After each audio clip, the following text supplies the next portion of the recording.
After the incredible foliage view in Algonquin Park and the national capital Ottawa, as well as the incredible sunset in Mont Tremblant, I continued on the road towards the biggest French-speaking city in the entire Western Hemisphere, Montreal. While driving on the Quebecois countryside, I was suddenly reminded by a quote by the lead singer of U2, Bono. He once said, "There is something special about Montreal. The band is attracted by the city. Maybe it is because of the dual culture, or because Montreal is more a culture center than a political center, or simply because Montreal has some of the most beautiful women I ever saw in my life." Well, it is finally time to see if Bono is right or not. Bienvenue en Montréal.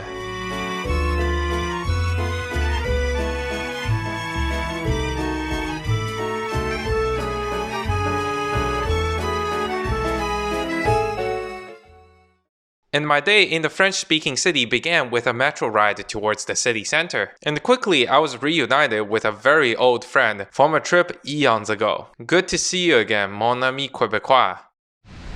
Bienvenue en Montreal. Welcome to Montreal.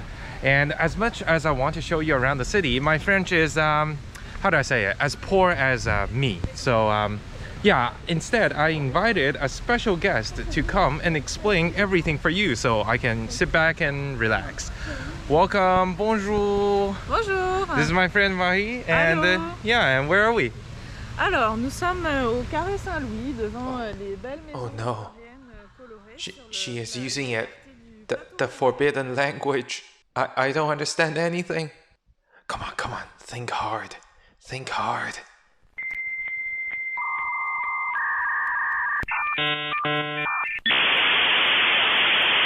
Le fiche au chocolat.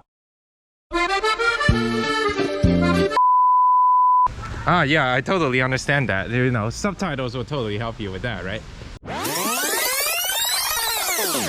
Alors, nous sommes au Carré Saint-Louis devant les belles maisons victoriennes colorées sur le quartier du plateau Mont Royal.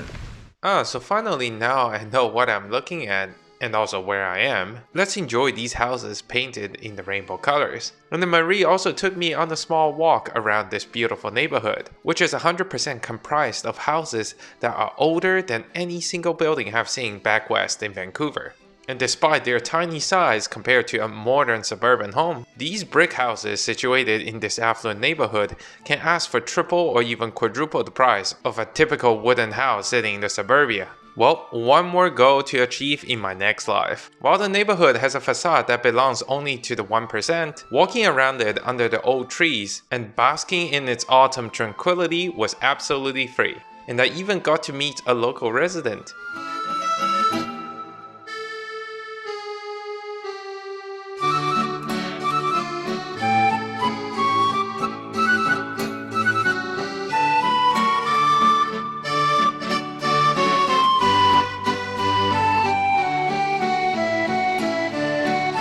But all of the walking got me so tired, Marie decided to take me to a local restaurant serving quintessential Quebecois food. So who is up for some cream cheese and salmon on a bagel? Yeah, I don't really get European or Quebecois or whatever this dish is either. But it tastes very good, that's what I'll tell you.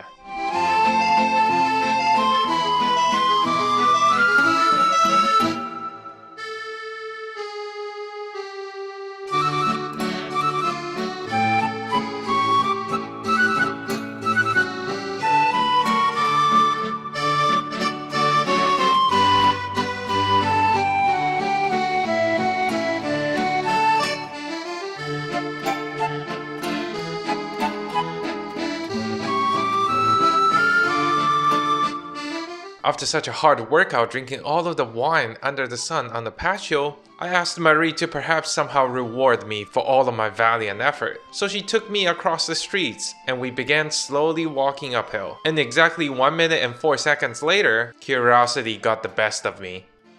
Where are we, Marie? On est sur le Mont Royal et on s'en va au sommet, au belvédère, pour une des plus belles vues de la ville. Oh, that sounds good because I'm pretty sure we're already halfway there, or more than 2/3 of the way there. Yeah, we are halfway there. No. Well, we're gonna see you on the top very, very soon, yeah? Well, now I'm just 60% sure that Marie wants to kill me in order to get all of the insurance money. Because the gentle slopes quickly turned into dozens upon dozens of steep steps. and I was out of breath before I could even tell her to slow down. But luckily, the entire way up, there were all kinds of things to keep me occupied since I have the mental capacity of a 6-year-old child. There is this reflective lake full of waterfowls and fish that is currently being overshadowed by all kinds of foliage colors, and there was no short supply of people lounging on the grass reading books, enjoying the music, or simply biking around the lake. As if on this Tuesday afternoon, working is a mere suggestion.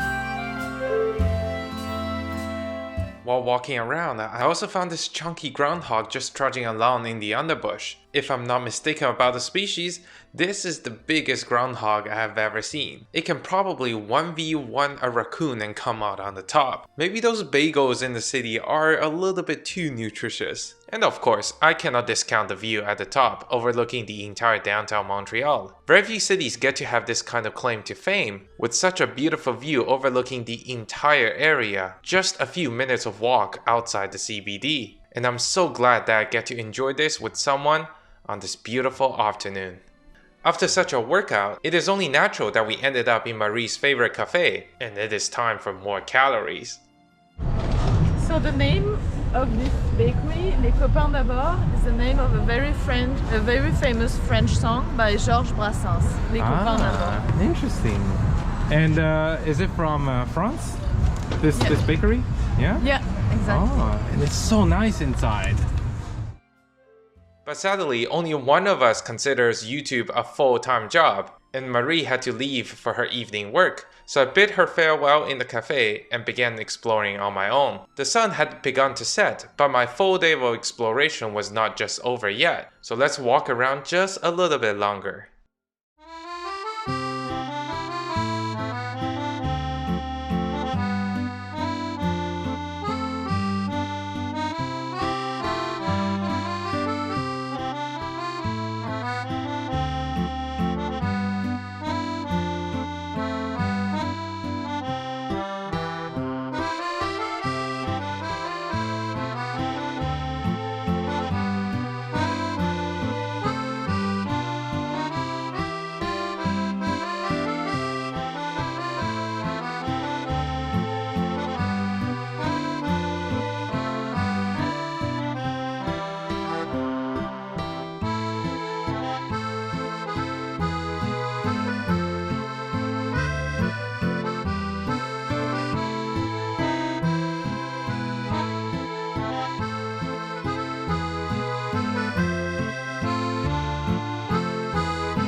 My short day is coming to a close here in Montreal, and sadly, it's just unfortunate that I don't have enough time to try so many different things here in Quebec. But there's one thing that I have to get before I leave, and you know what that is?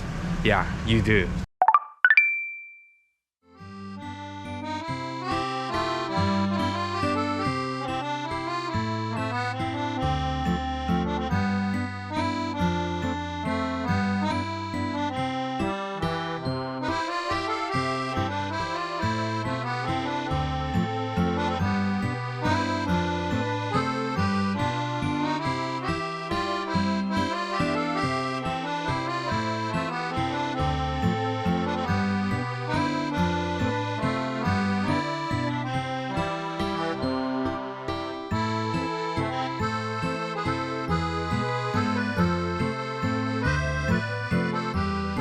And that's it with my quick one-day impression of the city of Montreal.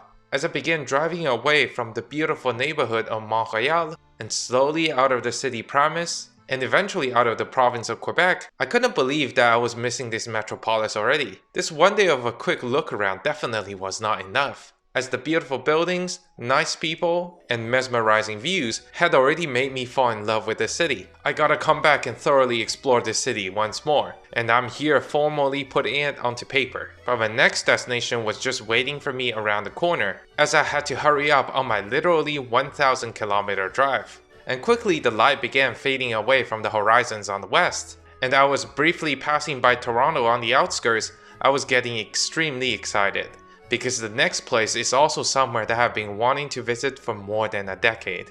And as I slowly pulled into the neon light covered town of Niagara Falls, I knew my dream was about to come true. I have seen Iguazu Falls in Argentina and Brazil, Victoria Falls in Zimbabwe and Zambia. I couldn't believe that I accidentally left this waterfall between United States and Canada as the big 3 famous waterfalls all around the world. But don't worry, in the next episode, it will all be over. See you soon in the magnificent Niagara Falls.